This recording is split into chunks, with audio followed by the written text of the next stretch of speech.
Last on the list is Caryn's most recent sister, Rivkie. Rivkie Pollak is now a Rebbitzin in Montreal, Canada, Bailey Shul, also known as TBGJ.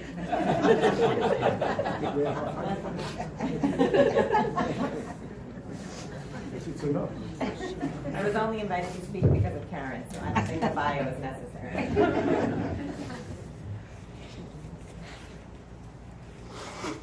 Thank you to my parents for giving me the opportunity and the honor to speak tonight for just a few minutes. And most importantly, thank you for giving me Caryn as my sister. I apologize, I'm going to read what I wrote because I think it'll give me the best shot for getting through it. For the Jewish people, the month of Elul can bring with it a sense of awe and sometimes even fear. We are in the waning weeks of the year and wondering what decrees were made last Rosh Hashanah, almost a full year ago, that are still to be fulfilled before this Rosh Hashanah arrives. We hope and pray that they are all l'tova v'livracha. As Caryn's Tzeit has been looming on all of our calendars, I can't help but remember the feelings and circumstances of last Elul. The Allswang, Freundlich, and Pollak families were literally heavy with worry. Sorry. I thought this would help, but it's not. Okay. We're heavy with worry about Caryn and about our parents. The physical and emotional strain that our parents were bearing as they cared and worried for Caryn every moment of every day and every night was immense. Our family was concluding the celebration of our son Ephraim's bar mitzvah, and as Am Yisrael the world over were returning home from Slichos, 1 week before Rosh Hashanah, our beloved Caryn returned her perfect neshama to Hashem. And here we are 1 year later, in the remaining days of this year, 1 week before Rosh Hashanah. As I sat down to pull my thoughts together and was flooded with memories of last year, I was thankfully also overwhelmed with memories of the past 21 years that I was privileged to be the sister of Caryn Esther Pollak. I tried to get your accent, but I get it the way you say it.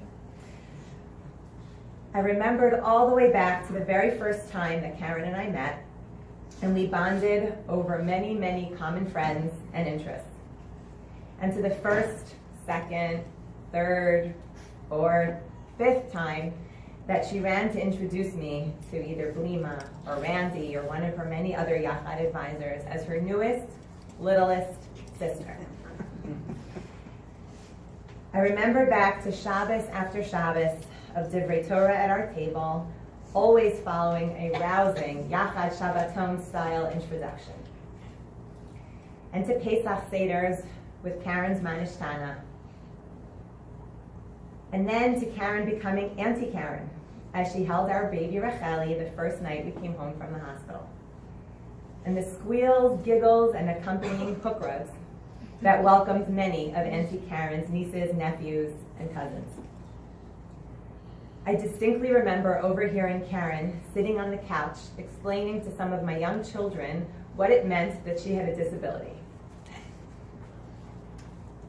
And as my kids grew up, and they still didn't see anything other than Auntie Caryn, and they found in her so many wonderful things, none of which I think they would ever consider a disability. One of their favorite things to do was to measure themselves against her and see how tall they'd grown since the last time they had seen her. As you can imagine, it didn't take long for them to make progress in getting closer and closer to Caryn's height. I can still hear Caryn saying, as the kids were getting closer and saying, "I'm almost there, I'm taller than Auntie Caryn." And she would say, of course, one of her famous lines, she had many, "Don't you know that good things come in small packages?" And her other line, that Avi and I were privileged to hear, Aviva also, but Avi and I the most. "I'm smaller, but I'm older."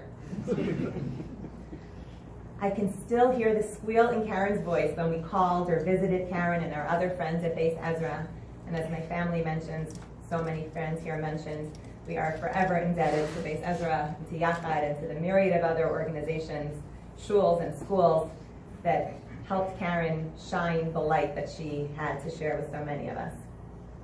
And most of all, what I remember are the hugs that both knocked the wind out of me, she would hit me right here, and at the same time made me feel that all was right in the world, because I had the unconditional,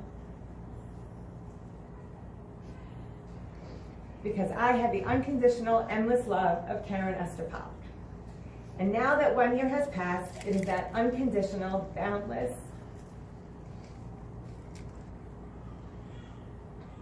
and all-encompassing love that I miss the most. And if I had to guess, that's what the world misses the most too.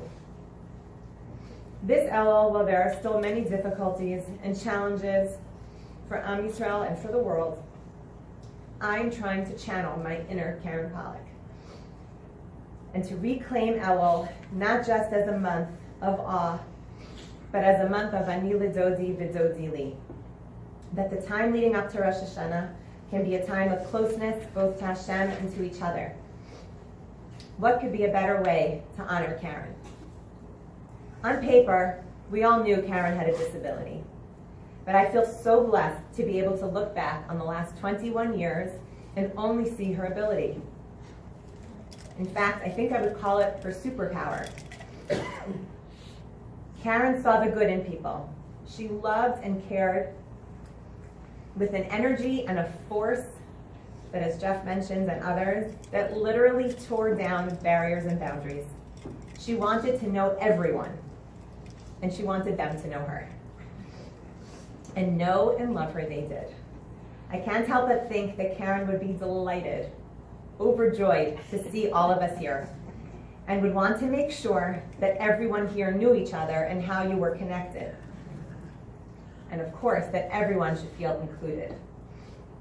She was a master at making people feel good.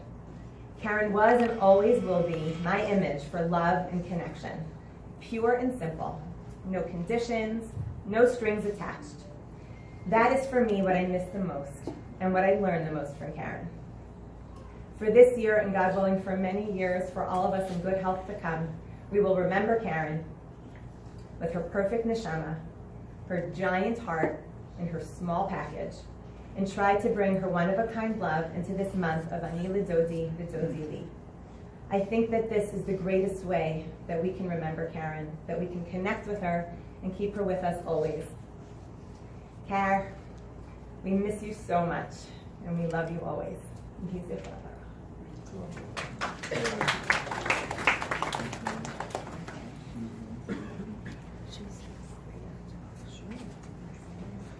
So Kaya and I want to thank you for coming tonight and to honor Caryn's memory. You know, Chazal say in Masechta Berachos that Ein Hameis Mishtachach Min Halev, the departed one is not forgotten from the heart, Ela La'achar Yud Beis Chodesh, except after 12 months. That certainly doesn't mean that the Yiftar is forgotten. If that would be the intent, it would have said, I think, Ein Hameis Mishtachach.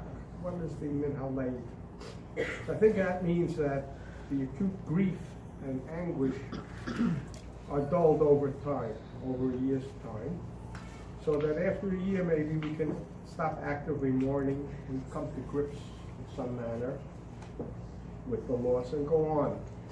But it certainly does not mean forgetting. So this is your first yahrzeit. I miss you, Kat.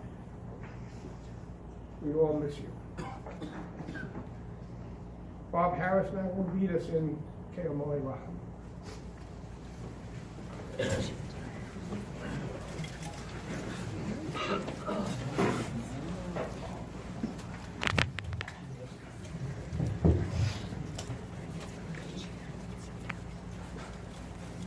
Ke'amolei Rachamim, Shochem Bamromim, Hametzei Menukah Nechana, Tachas Kanfei HaShekhinah,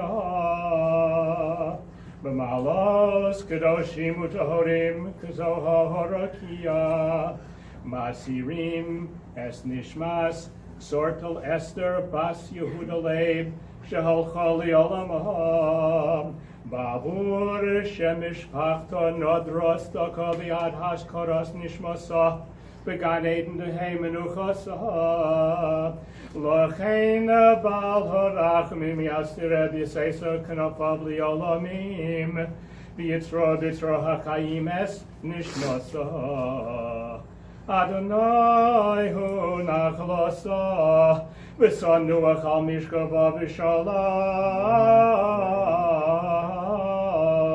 V'Nomar Amen.